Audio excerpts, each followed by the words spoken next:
with one very interesting topic. I believe it's like, how do I hear God's voice?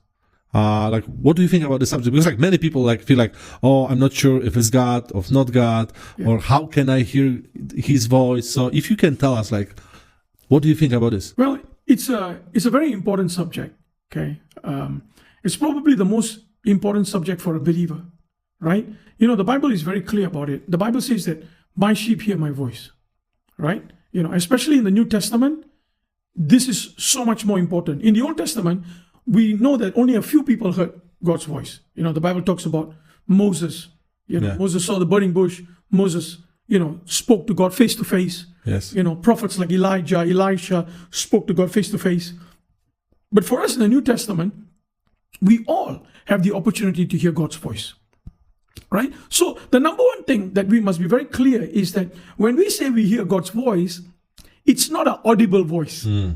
You won't wake up in the morning and, hello, David. I mean, it'll scare the daylights out of you. That's true. That's true. Right? I mean, you know, anybody, it'll scare the daylights out of you. So when we say we hear God's voice, it will be to our subconscious.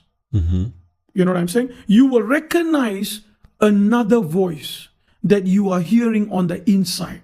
Okay? Like, for example, you have the voice of the world on the inside. Yeah. Okay? You have your own voice that's on the inside.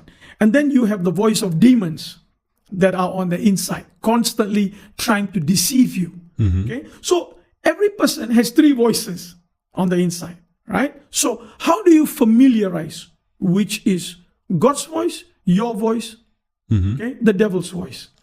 I ask you a question today. Do you know your wife Naomi's voice? Yes, I do. Very definitely, right? But if I ask you, do you know your mother's voice? Which one better? My wife.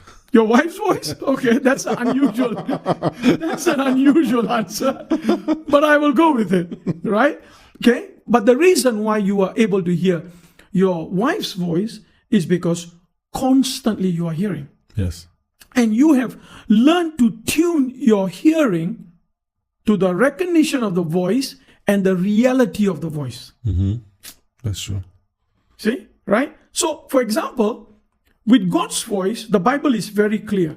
God's voice is a very encouraging voice. It's a loving voice. It's a voice of caution.